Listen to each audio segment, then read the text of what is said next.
Absolutely amazing to be here for Mental Health Awareness Week, focusing on expat wellbeing. I'm Bridget Romains from Mobile Relocation. We specialise in running resettlement programs for people who are moving to New Zealand and for businesses who are recruiting offshore and bringing people into the country. Mental Health Awareness Week is something we've focused on for the last 4 years, actually, and particularly around expat wellbeing. And we know that expats have a particular set of mental health and wellbeing challenges. And this year we're doing something a little bit different. We've assembled a panel of experts who I'm going to introduce you to in a moment, and they're both experts and expats because they're all people who've either been on the big trip home or are preparing to do it. And it's really nice to be having this particular subject to the fore because, in fact, it resonates with the 2022 Mental Health Awareness Week theme of reconnect with people and places that lift you up. Hei pikinga waiora. And this means something quite different to expats compared to Kiwis because it involves a lot of travel and a whole lot of other emotional work as well. So this session today is going to be shared widely on social media and with our corporate clients, and we hope it's going to spark conversations between employers, expats and migrants and their Kiwi colleagues during Mental Health Awareness Week. I'd like to do a particular shout out to one of our panellists today, Melody, who wrote an absolutely brilliant post which really crystallised to me a lot of what we'd been hearing from our clients around the challenges that they saw about returning back to their country of origin for a visit. So thank you, Melody, for getting us going on this. And we're really glad to have your expertise on the panel.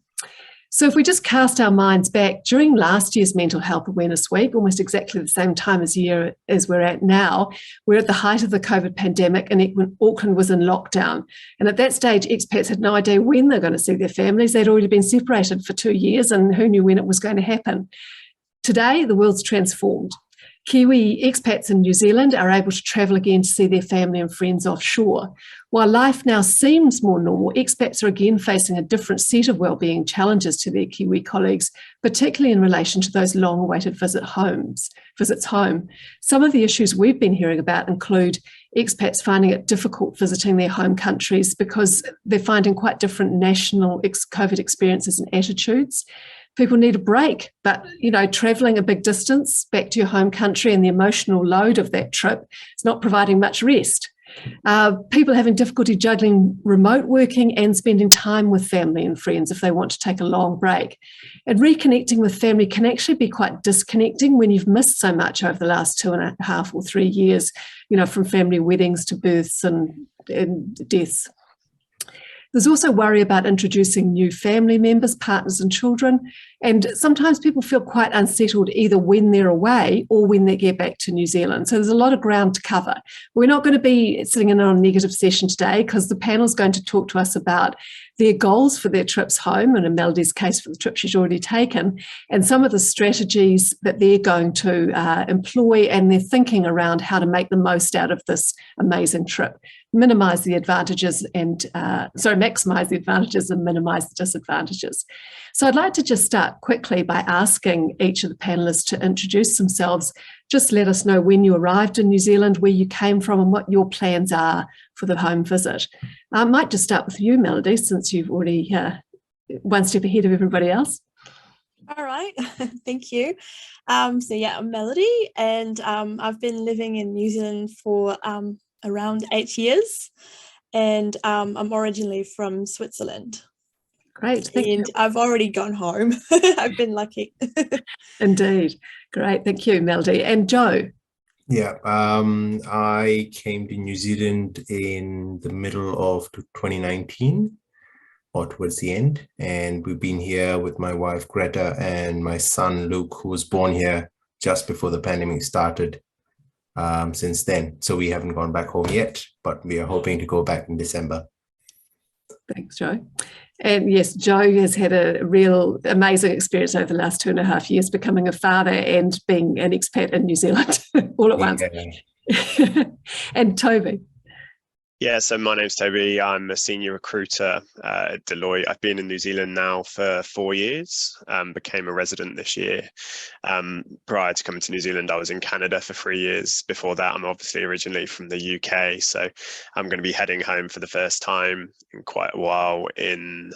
We land there in February, so it's part of a larger trip we're going on that we're sort of incorporating that into. Yeah, thanks, Toby. Yeah, it's interesting. Everybody has a slightly different complexion to what we're calling the big trip home, but it means different things to different people. So, what I was quite interested in finding out from you all was really, what's your main goal for your trip back to your home country? I might start with you, Joe, because perhaps your goal is obvious, but maybe I'm wrong. I don't know. Is it about introducing Luke or something else? It is about introducing Luke back at home. It is also to catch up with the two countries that we're from. So I was born and brought up in Bahrain, so I got to go back and catch up with my life back there, and then we have to go back to India, where my wife is from, and then we got to go catch up there, and then I still need to catch up with my extended family back in India as well. So it's a pretty big catch up, and a lot of people have held on to functions and stuff that they've wanted to conduct when everyone's back in. So it's 5 weeks, but I think 3 of it is just attending. So it's full on. Yeah, so 3 weeks of partying. Yeah. Also, you can say. Indeed. And I might just jump into Melody here in the middle, because Melody's already done the trip. What was your goal? And perhaps also, maybe did your goal change, as you went through? I don't know. I think it was really just to see my family and my friends, because I hadn't seen them in 3 years, and that was the longest that I've been away from them, and I really needed that. So I think it was, yes, just be able to go home, be with my family and my friends, and just have a little bit of a break as well, like a little bit of a holiday, but that was secondary. Mm-hmm. And in your experience catching up with family and friends, did it involve a lot of sort of events and functions in the way that Joe's catch-ups are going to be, or was your a bit different? No, for me it was a bit different. This time, the good thing is, because I had a whole month off, so I was there for a full month, when usually I'm there for a week and a half, 2 weeks. So usually it's a lot of running around and just trying to see everyone like 5 minutes. And so this time I had a little bit more time to actually like spend a whole day with people, and for some of them, luckily, to see them more than once. And just catching up with people, but it didn't take it wasn't too much. It was a great balance of it. So there was days where I would just do nothing, and then there was days where it was more about like catching up with someone, and that was the good side of it, is that I didn't feel like it was as intense as usually. Mm-hmm. Oh, that's nice. That's a nice reflection, because I guess part of the reconnection is also a bit of a recharge too, reconnecting with yourself after the craziness of the last 2.5 years. And Toby, what do you see as your goals? So I guess my wife and I had a COVID sort of lockdown wedding. It wasn't supposed to be in the UK. It was supposed to be in the Cook Islands, but obviously that didn't happen either because we were locked down. So we ended up doing a small ceremony on the South Island in the end by a lake, which was awesome, but very different. And so it'll be the first time we've been back as a married couple, which will be obviously awesome to celebrate with our family and friends who we haven't seen since. Yeah, so lots of sort of positive excitement, and really that reconnection theme coming through very strongly there in all of your goals. And nobody's mentioned whether you're going to try, or did you try, Melody, and work at the same time, or is that off the table for you all? Oh no, for me it was completely off the table. I just I think with COVID and everything, working in social media, it just meant that I just never disconnected from work. So there was a lot of evenings and a lot of weekends, and I really needed to have like a full break. And with social media, it's really tricky because you would go on it for fun as well. So, but then you can't help seeing the work. So it's really hard to like cut it off.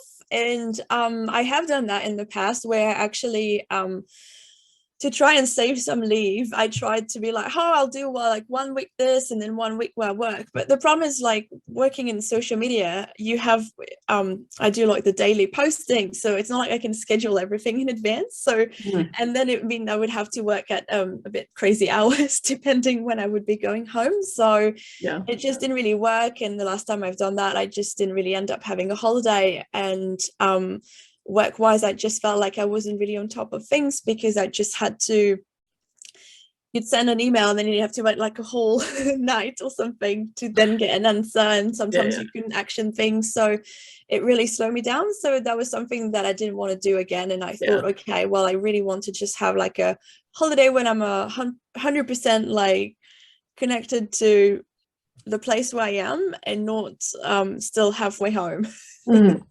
Do either of you have a different approach to that, Joe or Toby? For me, it's definitely cut off. No more work for. Well, there's two sides to it. One is I've been able to accrue so much leave that I have left over, so I might as well just take it up. So that's a pro, really, of COVID, isn't it? Yeah, well, you can say so. The other side is, which I didn't mention in one of the things I really want to do, is have a break, because it was, being a dad, taking care of him, working, all of that first time, it was a big task. So, and my parents haven't seen my son, so it's probably going to be give him to his grandparents. They are happy, I am happy, happy days. So that's going to be half of the plan. But yeah. What about you, Toby? Because you're going away for 4 months, I think, aren't you? Yeah, similar to Joe, I'm taking a bit of a career break, but I really do want to focus on sort of the family side of things when I am back, and not let that get in the way too much. I do feel like that I need a break after the last few years, and just some time to step away. And I think, like Melody's post said, when you're away for just a couple of weeks and you use your annual leave, and you're trying to meet as many people as you can, it's you maybe don't completely refresh from everything. I mean, when you get home, it takes a few days to acclimatize and get used to jet lag and that side of things as well. So definitely going to have a good stint of not working, just to sort of completely refresh. And then I've told Deloitte I will come back in a part-time capacity whilst I'm in the UK towards the end of the trip, but not on New Zealand hours. I'm quite fortunate, obviously, in recruitment we don't necessarily have to be there and then, so we can sort of do our own hours almost that suit the UK time and whatever's going on at home. Yeah, so that's quite an interesting approach, in the sense that, you've just backloaded it and you're going to do a bit of work towards the end, rather than trying to sort of, have the best of both worlds as you go through. The next thing I wanted to explore with you all was really, what challenges do you see in this whole idea of going home? I think you've talked a bit about what you're most looking forward to, but if there's anything that you haven't covered, drop that in too, just so we can sort of see the balance of challenge versus joy here. And Melody, maybe I might just start with you, because you can kind of reflect backwards on it. I think the challenge, like, I had a lot of anxiety around the whole trip itself. With COVID, I just never knew what was going to happen, and it just really stressed me out, because I think up until being in the actual plane, I was just like, what if I forgot something? What if I forgot some documentation that I need? I think I've read like 20,000 times, like all the different countries, like what they need, and I was just so scared that I was going to forget something. I was worried that I don't know, like, I guess I was just worried about the whole trip itself, and like, if am I going to have time? Am I going to get sick? I was I literally told my office before, I was like, I am not coming in, I'm working from home, I don't want to see anyone. I was like, I'm not taking any chances at getting sick, because I want to be 100% good when I'm traveling. And then I guess also like having cover for my work as well. So being gone for a whole month, it's not easy. I don't really have someone that can cover for me on a daily basis. So it was a big ask with my employer to be able to find someone that could do that. And just being able to, I guess I was looking just forward to be with my family, but at the same time, I'm also stressing out about getting everything ready for the person that was going to replace me. So those few weeks just before leaving, it was quite intense But yeah, just trying to get everything ready so that then I can completely forget about it, just go on my holiday. Nice.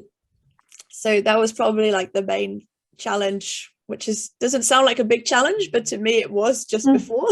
Afterwards it felt really like, oh, I just panicked for no reason, it was all good. But on the moment I was just like, I gotta do all the stuff. No, I gotta make sure this is all it's ready. interesting to see how, what things are important to different people. What do you think about that, Joe? Your sort of challenges and potentially the things you're looking forward to.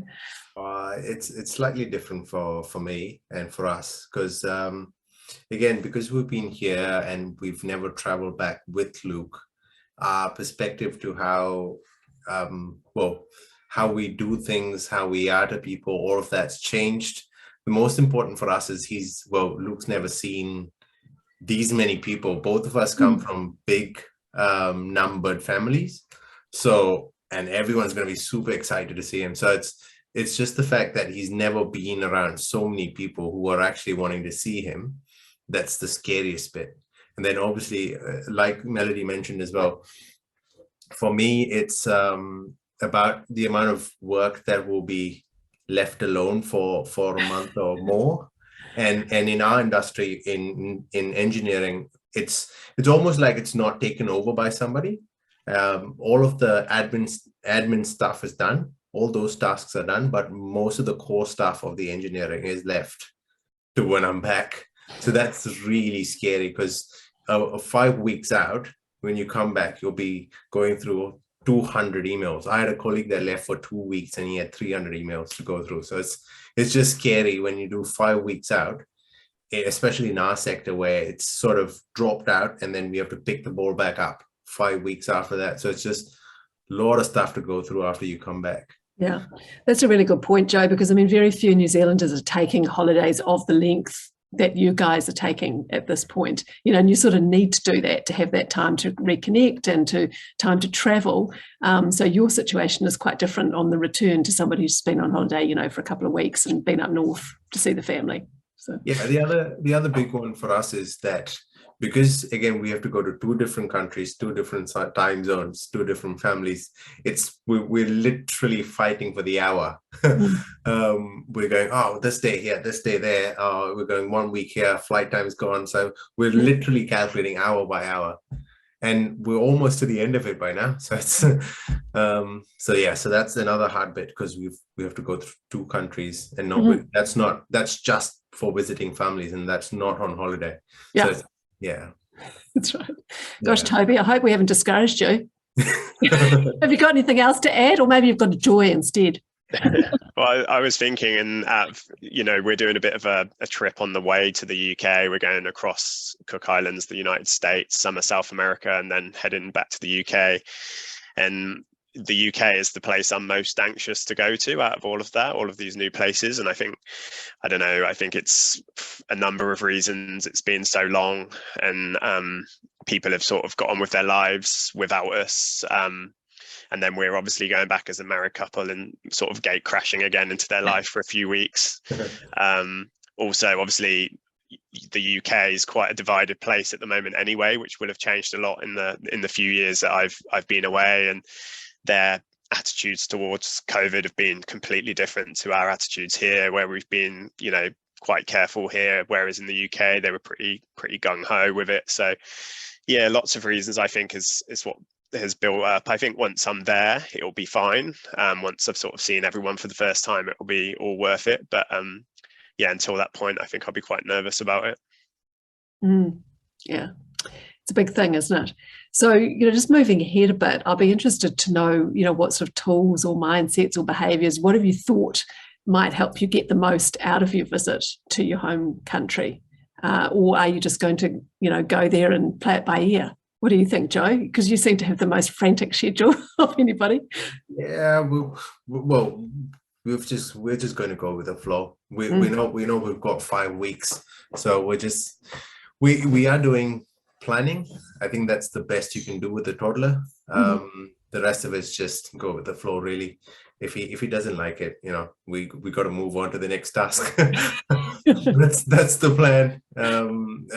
And also different climate. It's going to be quite different. We just wary of the fact that he's not been to another climate, and another place, another type of food. So it's more health that is being checked and kept under control for us. And if that's fine, I think we can live with the rest of it, really. That's the main one for us. So we're just ticking off each box to make sure, if he's got any allergies, if he doesn't, what not to take, what to take, just to make sure he's all right. If he's all right, we're all right. Yeah, exactly. Yeah. So the planning is an important part of you kind of managing the whole experience to maximize the benefits and minimize the challenges. Correct. Yeah. Correct.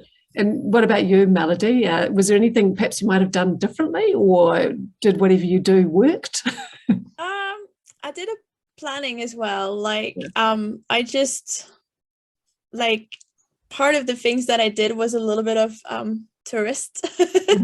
I said to my parents, I was like, if we're going back to Switzerland, and I have a month for once, I said I'd really love to go to some places I've never been before in Switzerland and do a little bit of be a bit of a tourist in my own country. And so my mum was amazing. She's just planned 3 or 4 days in the mountain, organized everything. That was awesome. So I didn't have to do anything.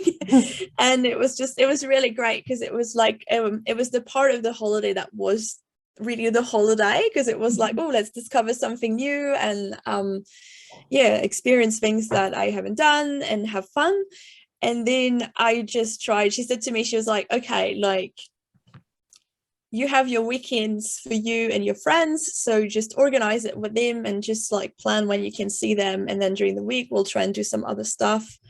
So it was really just reaching out to everyone in advance and just be like, okay, when are you free, and try and book them in so that we don't have anything can happen, but I was I don't want to be there and arrive and then it's oh no, everyone's available on the same weekend and we can't do anything. And it's I thought, if I have a whole month, I really want to try and plan everything, and then leave it that if we have a little bit of extra time, that's what allowed for me to see some people a second time if they were free as well, and things like that.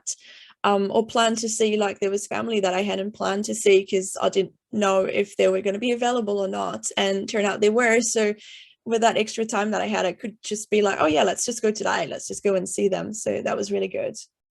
Nice. And I like the idea of sort of building in specific holiday points in there too, because I know myself from being an expat coming back to New Zealand, sometimes you feel like you spend your whole time on everybody else's timetable catching up with them, and don't have that break for yourself. So that was nice. Yeah.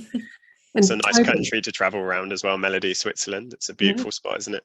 Oh, definitely. No, it was very lovely. It was really hot because they've had a heat wave from mid-May till still a week ago, and so it was a bit unexpected, because we really don't have I think the longest heat wave we have was 3 weeks in 2003, so it's quite the difference. They're also not used to that kind of weather, so it's not they have air conditioning or anything like that. It's just everyone was just really hot, but it was so good, and it was it was really it felt like it was a really good thing to go home, and it also felt like there was a bit of a holiday side of it, so that was good. Yeah. And Toby's definitely front loaded his holiday. What other strategies have you got apart from that, Toby? I guess for the portion in the UK, it's we'll probably take the tactic of obviously letting close friends and family know we're back, so they for one, put us up, and for two, keep some time aside for us. But I think we're going to take the tactic of not putting too much pressure on ourselves to stretch ourselves too thinly. We're sort of doing this as a breakaway as well as a trip home to see everyone. And obviously it was my hometown and home country for a long time, so I've got a lot of friends. Some are close, some not so close, but everyone wants to sort of catch you whilst you're in town. So as ruthless as it sounds, you have to sort of prioritize where you use your time, and maybe try and do some sort of bigger drinks or events where you can all get together in one space, so you don't have to sort of spread yourself as thinly across everyone.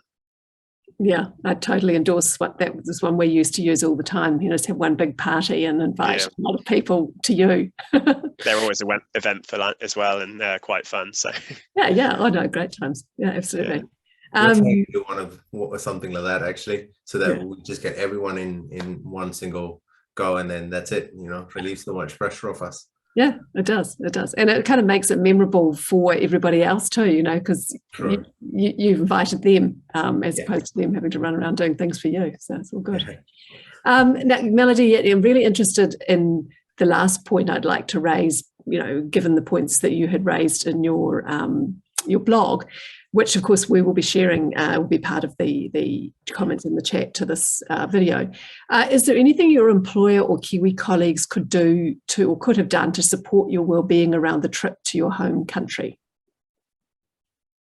It's a good question. I'm like, I think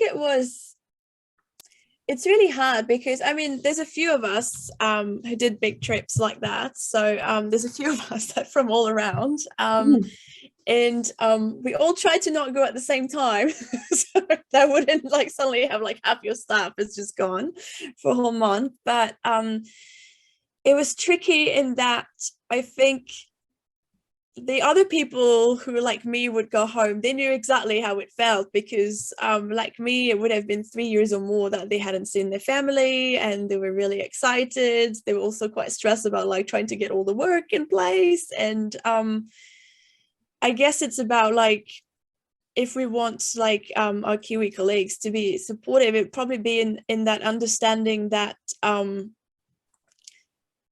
don't know, there's a lot of apprehension, like you just you're very excited about it, but you're also a little bit scared, and sometimes you just need those people to tell you like, it'll be fine, don't worry about work, we'll have it sorted.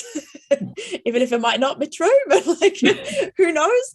But it's just like for them to sort of redirect you and like think about that trip, think about the holiday, and leave the work behind a little bit.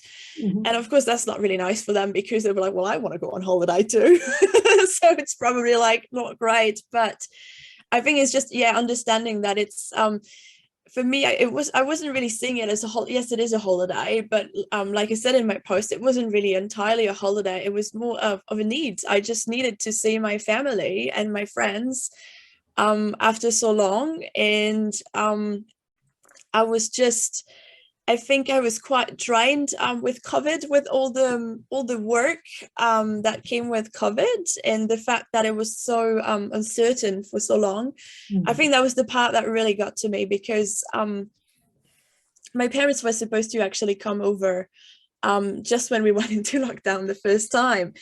And so I thought, oh, okay, like, you know, I'll see them again, because of course we had no idea back then how it was going to be.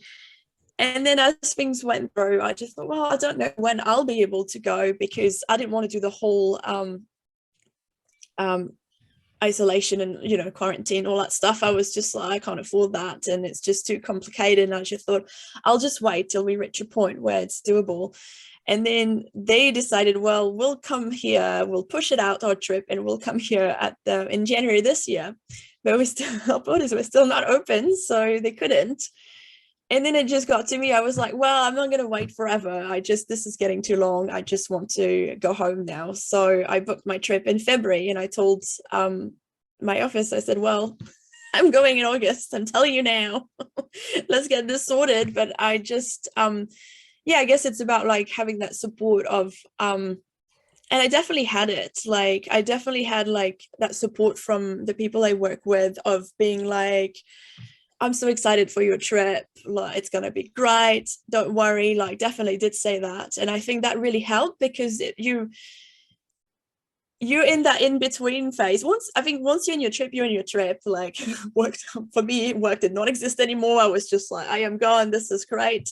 But it's that just before, where you're still sort of like, well, I still want to sort everything, and you're still nervous about it, and you're not too sure how it's going to go. And I think that's when I sort of needed like just people to be like, it's going to be fine.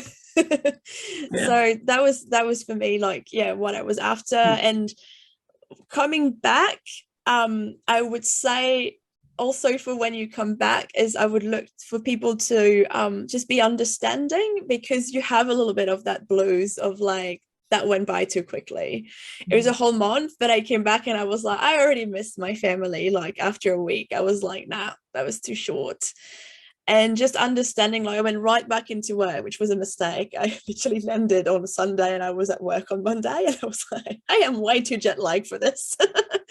But it was having the support of people being like, hey, like, you know, welcome back. It's so good to see you.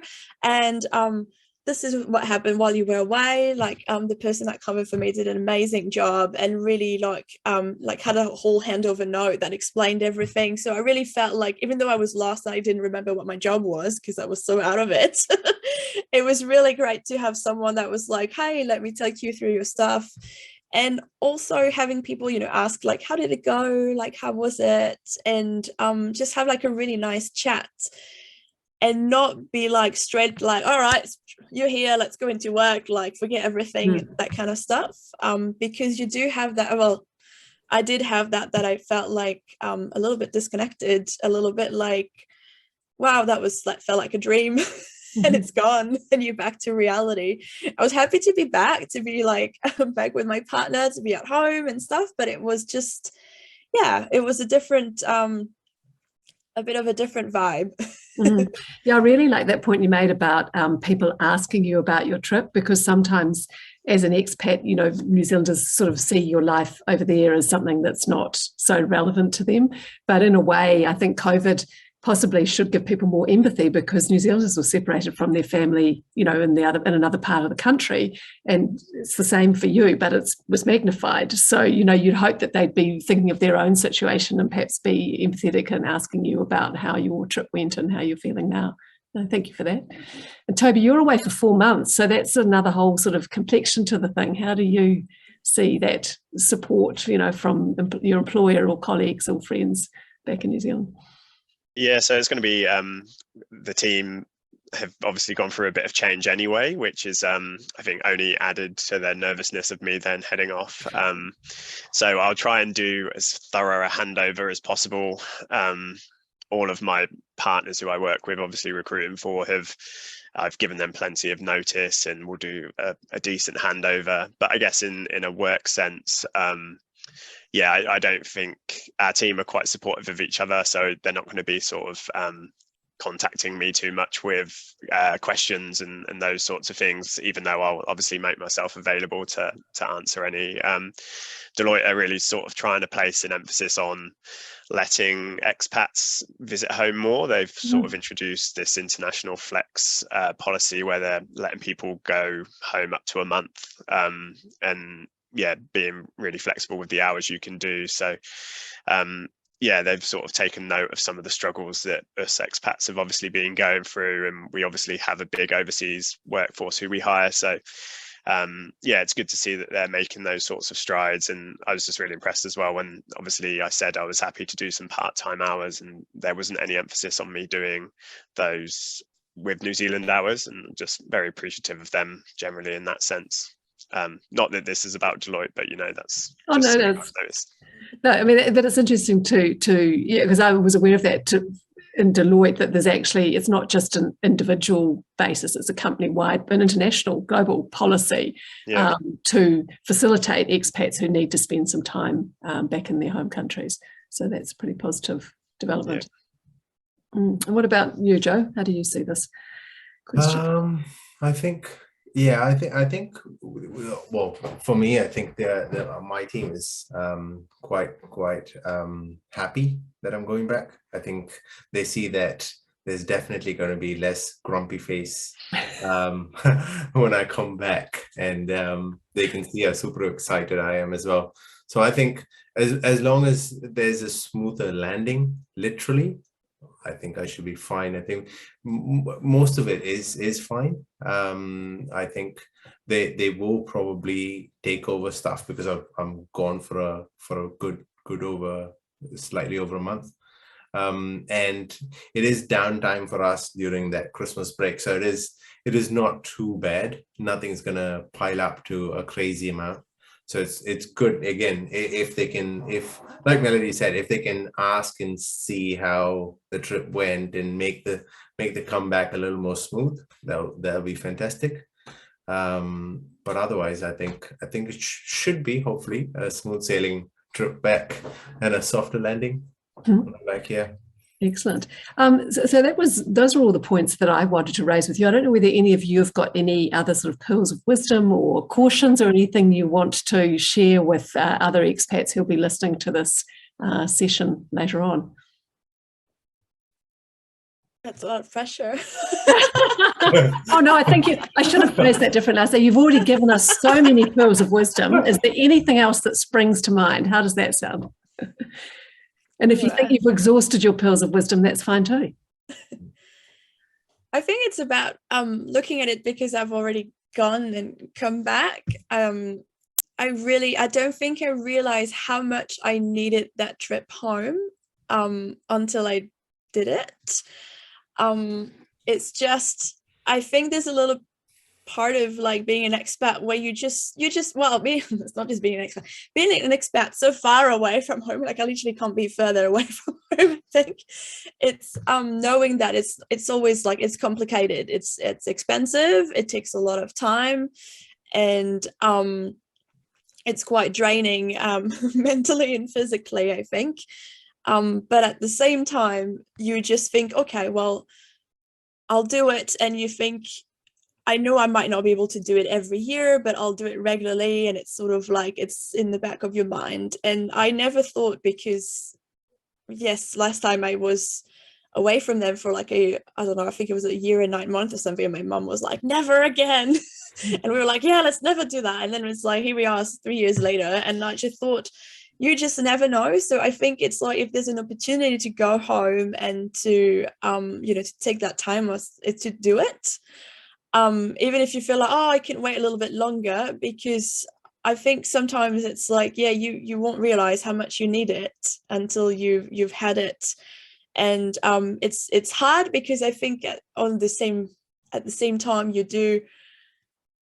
you see them and then you miss them almost even more because you've just seen them. But at the same time, I was like, it is so worth it. Like, I really felt like I came back and I felt I had so much more energy. And I'll go with Joe as well with what he said. I was probably very grumpy just before going, because I think I was so over it. I was just so ready to go home, and I just wanted to go home. So I definitely felt like I changed, and that I felt like I had I re-energized. I can't even speak anymore. Sorry. Re-energize. I can't even say that word. I put energy back in myself. And I've lost all my English, obviously. I'll just speak French now. But it's been like really good mentally. And I think that's the whole part. I mean, it is for Mental Health Awareness Week. And I think it's really something that matters, because yes, of course, we have technology. We can FaceTime. We can do so much more than some years ago, but it's not the same than hugging your parents when you arrive at the airport and just really feeling that love and all that energy and everything. So yeah, that's my advice. If you can do it, do it. Well, thank you, Melody. I think that's a perfect point to end on, because you've kind of wrapped up, some of the advantages of doing the trip, but at the end of the day is worth it. And I think you're absolutely right, and that completely underscores the Mental Health Awareness Week theme, which is reconnection, and the physical reconnection, which we can now do. We've been lucky enough to have technology which has kept us going for the last 3 years, but now's the time to actually get on that plane and go and do it. So all the best to Joe and Toby for your trips ahead. And thank you, Melody, for sharing your experiences and reflections on the journey that you've already taken. So I'm hoping that this conversation today has been useful, or was going to be useful for, we have 25% of New Zealanders who are born outside the country. So that's a lot of people who are potentially going to be travelling back to their country of origin over the next few months. So I think we're doing a great effort here to try and support those people in their journeys home. So thank you all for your time, and appreciate it.